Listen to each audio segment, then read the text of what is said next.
Creed en sus profetas. Domingo 14 de febrero 2021. Daniel 6. Daniel es acusado ante el rey Darío. Pareció bien a Darío constituir sobre el reino a 120 sátrapas que estuvieran en todo el reino, y sobre ellos a 3 ministros, de los cuales Daniel era uno, a quienes rindieran cuenta estos sátrapas, para que el reino fuera perjudicado. Pero Daniel mismo se distinguía entre los ministros y los sátrapas, porque en él había excelencia de espíritu, y el rey pensaba constituirlo sobre todo el reino. Entonces los ministros y los sátrapas buscaban hallar pretexto contra Daniel en los asuntos del reino, pero no podían hallar ningún pretexto o corrupción, porque él era fiel. Ninguna negligencia ni corrupción fueron halladas en él. Entonces estos hombres dijeron: no hallaremos contra este Daniel ningún pretexto, si no lo hallamos contra él en relación con la ley de su Dios. Entonces estos ministros y sátrapas se reunieron delante del rey y le dijeron así: Oh rey Darío, para siempre vivas.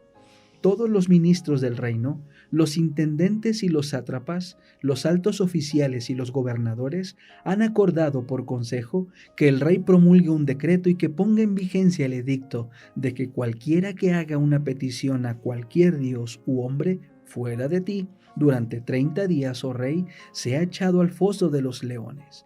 Ahora, oh rey, pone en vigencia el edicto y firma el documento, para que no pueda ser cambiado conforme a la ley de medos y persas, la cual no puede ser abrogada. Por tanto, el rey Darío firmó el documento del edicto. Cuando Daniel supo que el documento estaba firmado, entró en su casa y con las ventanas de su cámara abiertas hacia Jerusalén, se hincaba de rodillas 3 veces al día, y oraba y daba gracias a su Dios como lo solía hacer antes. Entonces aquellos hombres se reunieron y hallaron a Daniel rogando e implorando delante de su Dios. Luego se acercaron y hablaron delante del rey acerca del edicto real. ¿No has firmado el edicto de que cualquiera que pida cualquier dios u hombre fuera de ti durante 30 días, oh rey, sea echado al foso de los leones? El rey respondió y dijo: es verdad el asunto, conforme a la ley de medos y persas, la cual no puede ser abrogada. Entonces respondieron y dijeron delante del rey: ese Daniel, uno de los cautivos de Judá, no ha hecho caso de ti, oh rey, ni del edicto que has firmado. Más bien, 3 veces al día hace su oración. Al oír el rey de este asunto, sintió un gran disgusto por ello y se propuso salvar a Daniel.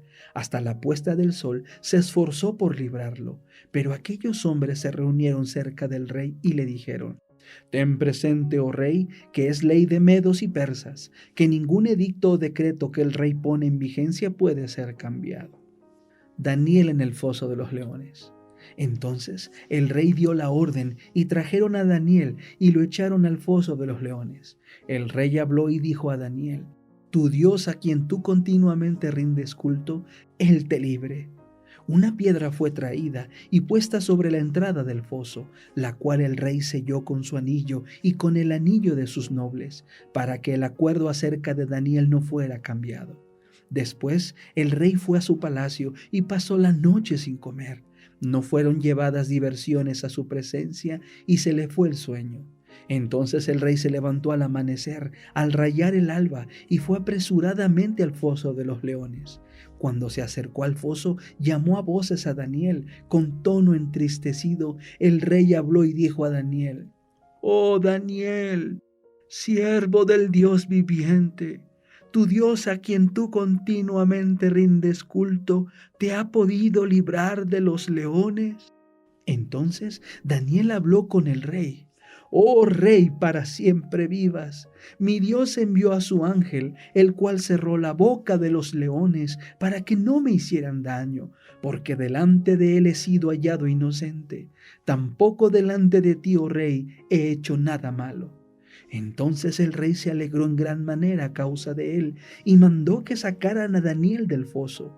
Daniel fue sacado del foso y ninguna lesión se halló en él, porque había confiado en su Dios. Luego el rey dio la orden y trajeron a aquellos hombres que habían acusado a Daniel. Los echaron al foso de los leones, a ellos, a sus hijos y a sus mujeres. Y aún no habían llegado al fondo del foso cuando los leones se apoderaron de ellos y trituraron todos sus huesos. Darío alaba al Dios de Daniel.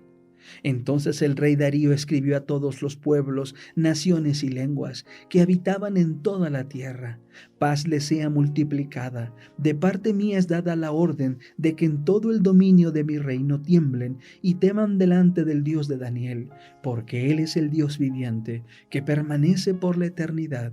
Su reino es un reino que no será destruido, y su dominio dura hasta el fin. Él salva y libra, Él hace señales y milagros en el cielo y en la tierra. Él es quien libró a Daniel del poder de los leones. Este Daniel fue prosperado durante el reinado de Darío y durante el reinado de Ciro el persa. El ministerio de curación, capítulo 36. Peligro que entraña el conocimiento especulativo. Uno de los mayores males que acompañan la búsqueda de conocimientos y las investigaciones de la ciencia es la disposición a exaltar la razón humana más allá de su verdadero valor y su esfera apropiada. Muchos intentan juzgar al Creador y sus obras con el escaso conocimiento que tienen de la ciencia.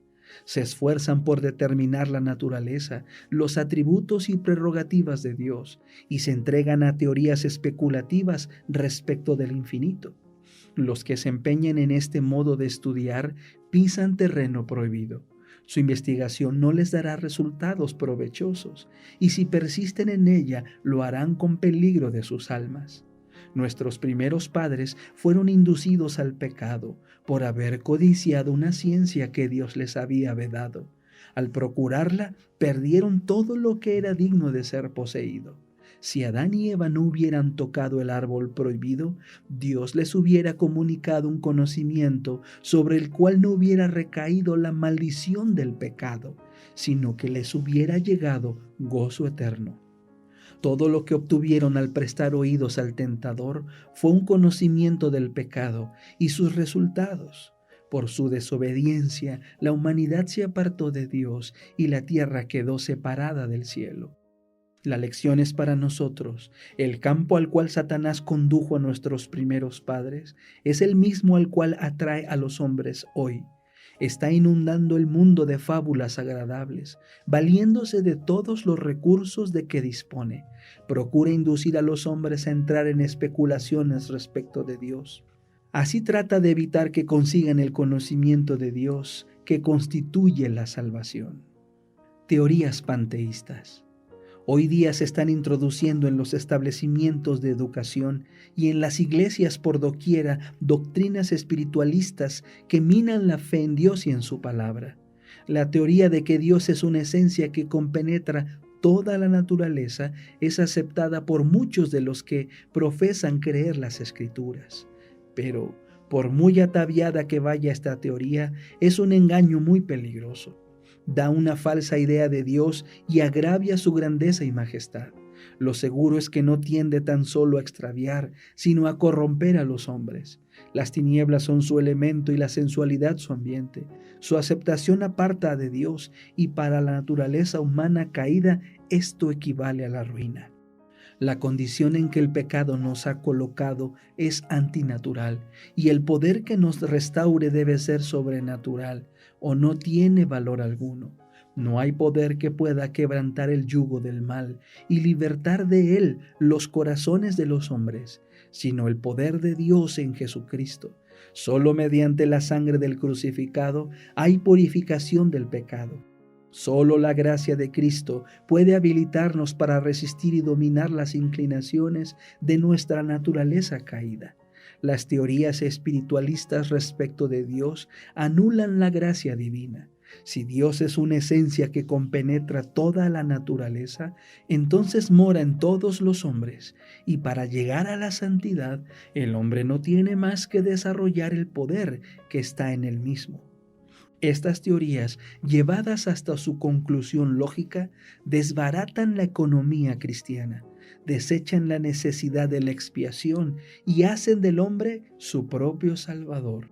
Estas teorías acerca de Dios dejan sin efecto la palabra divina, y quienes las acepten corren grave peligro de ser inducidos finalmente a considerar la Biblia como una ficción. Aunque consideren la virtud superior al vicio, como quiera que desalojan a Dios de su verdadero puesto de soberanía, cifran su confianza en el poder humano, que sin Dios no tiene valor alguno. Dejada a sí misma, la voluntad humana no tiene verdadero poder para resistir y vencer el mal. Las defensas del alma quedan destruidas. El hombre carece de valla protectora contra el pecado. Desechadas las restricciones de la palabra de Dios y de su espíritu, ya no sabemos en qué abismos podemos hundirnos.